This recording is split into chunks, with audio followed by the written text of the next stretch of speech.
Wicket একটু লাকেরও favour হইতে হয়, কিন্তু আমি খুশি যে আমি আলহামদুলিল্লাহ মানে আমি বোলিংয়ে যেটা করতে চাচ্ছি এক্সিকিউট সেটা হচ্ছে। আসলে ভালো বোলিং করতে পারাটাই ইম্পর্টেন্ট। উইকেট তো অনেক সময় কম হয়, দুইটা বেশি হয়, কিন্তু আল্লাহর কাছে শুক্রিয়া। আজকে একটা মজার বিষয় ছিল যে আমাদের যে টিমের মেসোয়ার আনোয়ার বলতেছে, ভাইয়া তুমি আজকে 4 উইকেট নাও। আমি চাচ্ছিস যেহেতু আল্লাহর কাছে বেশি ইচ্ছা, 8 উইকেটও ধরতে পারে। এই 7 উইকেট পেয়ে গেছি আজকে আলহামদুলিল্লাহ। সোফার আমি আমার প্ল্যান এক্সিকিউট করতে পারছি। বেশি লোভে গেলে তাহলে হাফ বলে 4 হয়ে যেতে পারতো। আমি ভাবছি যে না, আমি একটা ওয়ান বল এট এ টাইম আমি ক্লিয়ার ছিলাম, সিচুয়েশন অনুযায়ী কি করা দরকার এবং সেটা করতে পারছি। ভালো লাগছে যে না, যখনই ক্যাপ্টেন আমাকে ট্রাস্ট করে নিয়ে আসছে আমি ব্রেক থ্রু দিতে পারছি আলহামদুলিল্লাহ। ফাইফার তো যে কোনো ফরম্যাটেই অনেক স্পেশাল, কারণ অনেকবার 3 উইকেট 4 উইকেট পাইছি, কিন্তু একটু উইকেটের সাথে লাগও লাগে 5টা পাইতে। আলহামদুলিল্লাহ এটা আমার জন্য একটা বড় পাওয়া, এবং যেহেতু আমি বাংলাদেশের ছেলে, বিপিএল একটা হিস্টোরিতে আমার নাম থাকবে খেলা ছাড়ার পরও, এটা আমার জন্য একটা বড় প্রাউড মোমেন্ট। খেলোয়াড় যেহেতু, তো আমি যখনই খেলতে নামি সেরাটা দিয়েই করতে পারি, চেষ্টা করি। এবং আমার কাছে ভালো লাগছে যে এইবার বিপিএলের কন্ডিশনটা স্পোর্টিং, যেটা হইলে আমাদের ক্রিকেট উন্নতি হবে। বোলিংও ভালো করলে ভালো হয়, ব্যাটসম্যানও সেট হলে রান করতে পারে, এটা হইলে আমাদের জন্য ইন্টারন্যাশনাল আমরা বেনিফিট হবে ফিউচারে। ও না, ওইটা এখনো বলছে যে একটা টাইম নিছে 3-4 দিনের মধ্যে। তো আমাদের ওই টাইম তো যেহেতু নিছে, ট্রাস্ট করা উচিত।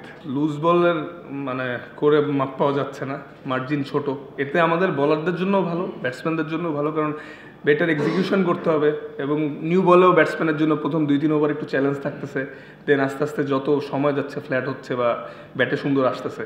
তো এখানে ব্যাটিং বোলিং দুইটাতেই অ্যাডভান্টেজ, যেটা আমাদের সামনে আমরা ফ্ল্যাট ডেকেই খেলতে যাচ্ছি পাকিস্তানে এবং দুবাই চ্যাম্পিয়ন্স ট্রফিতে, আশা করি এটা কাজে দিবে আমাদের। আর এমন উইকেটে খেললে ভালো, কারণ আমরা তো সচরাচর ফ্ল্যাট উইকেটগুলোই কম খেলি। ইন্টারন্যাশনালে যে পাই তখন সামটাইমস দেখা গেছে আমাদের অ্যাডজাস্ট করতে একটু প্রবলেম হয়। তো এরকম সবসময় যদি থাকে আমাদের জন্য ভালো হবে। দিন শেষে আমি যখন ভালো করি বা উইকেট পাই, আমার ছেলে, আমার বাবা, এরা অনেক খুশি হয়। তো ডেফিনেটলি ওদের সাপোর্টটাও আমার একটা ইন্সপিরেশন। যে কারণ আমি যেদিন ভালো বোলিং করতে পারি না, ওই দিন তাসফিন অনেক মন খারাপ করে। তো আজকে আমি শিওরও অনেক খুশি। তো এটা তাসফিনের জন্যই। সবাই বলতেছে যে ওরা যেরকম স্টার্ট পাইছিল, উইকেট না নিতে পারলে হয়তো রান 200 প্লাসও হইতে পারতো, কারণ উইকেট তো ফ্ল্যাট দেখলেনি যে ব্যাটসম্যান সেট হয়ে গেলে রান করতে পারে আলহামদুলিল্লাহ। আর জি, আসলে আমি মনে করি যে আমার সত্যি কথা বলতে দেওয়ার সময় এখন শুরু হয়েছে, কারণ এত বছর আমার বোর্ড সাপোর্ট করছে, এক্সপিরিয়েন্স হয়েছি আমি। তো সিচুয়েশন বেটার, গেম অ্যাওয়ারনেসগুলো ভালো হচ্ছে। তো আমার মনে হয় যে এটা আমার ডিউটি আসলে টিমকে সাপোর্ট করা, যেই টিমেই খেলি, বাংলাদেশ টিম হোক বা ফ্রাঞ্চাইজি হোক। আল্লাহ যাতে আমার ফিট রাখে লম্বা সময়, আপনারা দোয়া করেন আমি যদি সুস্থ থাকি এবং ভালো করবেন। আমাদের ইন্টারন্যাশনাল ক্রিকেটের পরে সবচেয়ে বড় প্ল্যাটফর্মই তো এটা, এবং বাংলাদেশ প্রিমিয়ার লিগ, যেটা একমাত্র ওয়ার্ল্ডের অনেক জায়গায় নোটিস করে। তো আমার আসলে সবসময় বিপিএল আমি অনেক এনজয় করি, একটা অন্যরকম আমেজ থাকে সবারদের মধ্যে, একটা মানে ভালো কম্পিটিশন, হেলদি কম্পিটিশন থাকে।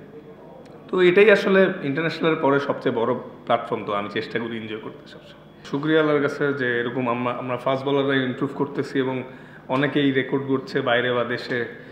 এটা খুবই ভালো সাইন, আমাদের যে উন্নতির ধারাবাহিকতাটা আছে এটাতেই বোঝা যাচ্ছে। এবং আমার স্বপ্ন লেজেন্ডারি ফাস্ট বলার হয়ে কেরিয়ার শেষ করা, যাতে অনেক উইকেট পাই এবং অনেক কন্ট্রিবিউশন থাকে দেশকে জিতানোর পিছনে, আমার এটাই লক্ষ্য থাকবে।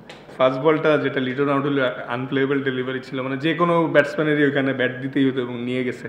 তো এরকম উইকেটে ক্যারি করলে আসলে ফাস্ট বলাররা একটা বাড়তি বুস্ট আপ হয়, এবং বাংলাদেশে এমন ক্যারি করতেছে মানে ভালো সাইন। আর সবগুলো উইকেটই অনেক ইম্পর্টেন্ট, কিন্তু প্রথম উইকেটটা বেশি। একদিন তো মাইর খাইতেই পারি, তাহলে তাহলে এটার জন্য হবে এমন কিছু না, এটা জাস্ট এমনি। আমার বাবার ছোটোবেলার একটা ছবি দেখতেছিলাম, দেখলাম সে মোচ রাখা, বললাম এবার আমি একটু রেখে দেখি কিছুদিন কেমন লাগে, এটাই আর কিছু না।